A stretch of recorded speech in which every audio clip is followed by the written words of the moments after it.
There's disagreement among economists and some environmental experts on whether that's better than an outright tax on the carbon content in fuels.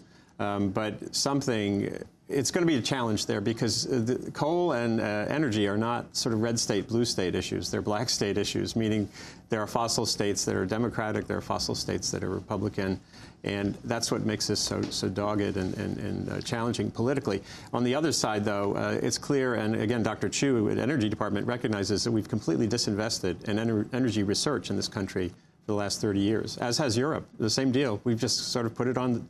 It's like we plug in and don't think about it. And when you look at our energy research budget compared to our budget for the National Institutes of Health, for what happened during the Apollo program, those were tens of billions of dollars a year to go to the moon to fight cancer, and $80 billion a year to fight wars. That's basic research. Our basic research budget for energy, including getting more coal out of the ground, not just solar panels, is $1 billion a year. It's chump change.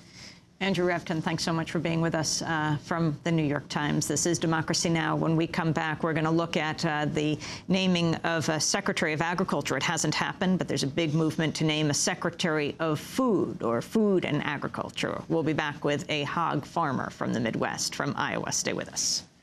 Is the man who feeds them all. If you'll only look and see, I think you will agree that the farmer is the man who feeds them all. Oh, the farmer is the man, the farmer is the man, lives on credit till the fall.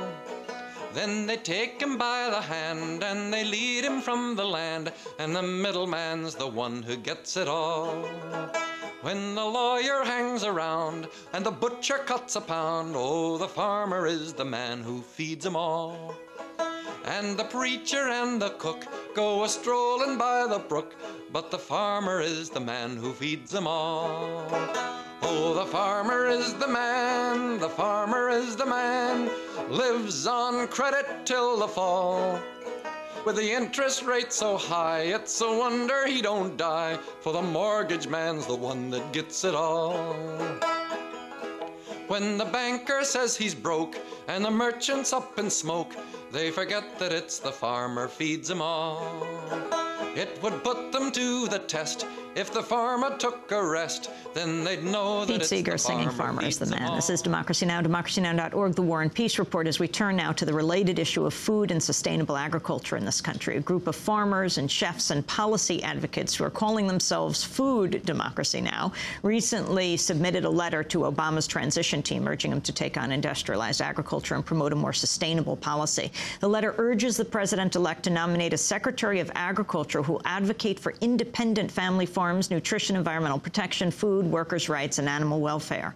The letter named 6 possible candidates to the post, was circulated online at fooddemocracynow.org, where it has garnered nearly 50,000 signatures. Early signatories are our guests Bill McKibben, Michael Pollan, Alice Waters, Marion Nestle, Wes Jackson, Anna LePay, Bill Neiman, Wendell Berry, Winona LaDuke, and others. Paul Willis is a hog farmer from Iowa, manager of the Neiman Ranch Pork Company, one of the initiators of the letter, joining us now from Thornton, Iowa. Welcome to Democracy Now!, Paul. Explain what you mean. Why Secretary of Food and Agriculture as opposed to just Secretary of Agriculture, which is what we've got now?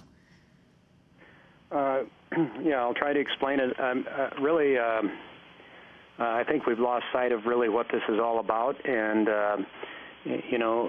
agriculture should be a vehicle that provides food and well-being for our population as a whole. And the emphasis in the past has been a lot on commodity crops. There have been subsidies on commodity crops are really based on volume as opposed to quality, and many of them are not consumed directly as food. And so I think it's important to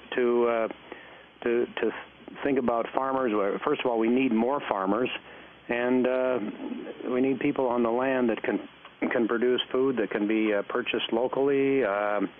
Not everything could be purchased locally. There's certainly things that are moved from one part of the country to another, but we have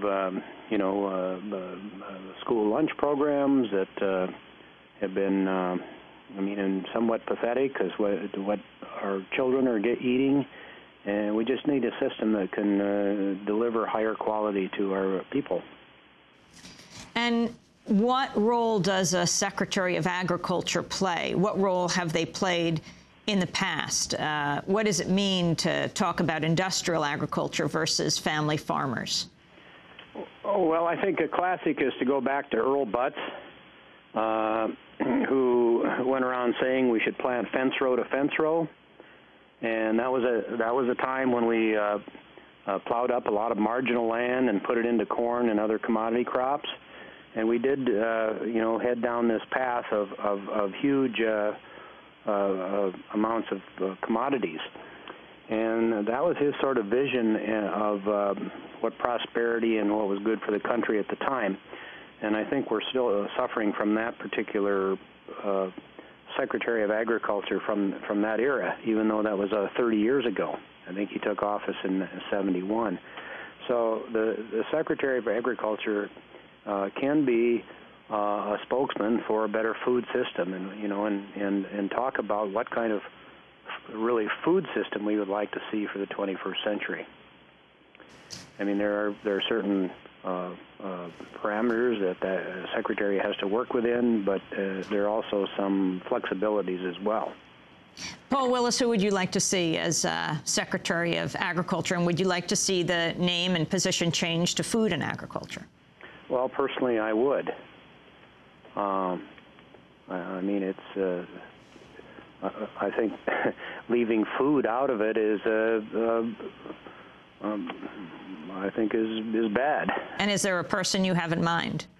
Well, any one of the people we listed there for secretary, any one of these people would be fantastic.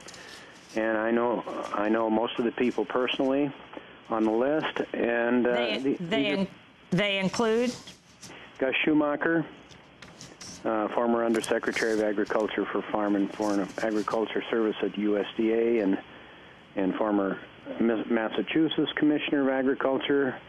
Chuck Hasselbrook, he's Executive Director of Center for Rural Affairs. We're going to have to leave it there right now because we're ending the show. I see on the list Sarah Vogel, two-term Commissioner of Agriculture in North Dakota, Mark Ritchie, current Minnesota Secretary of State Neil Hamilton over at Drake University in Iowa, and Frank Kirshenman in Pontago Hills, New York. That does it for the show.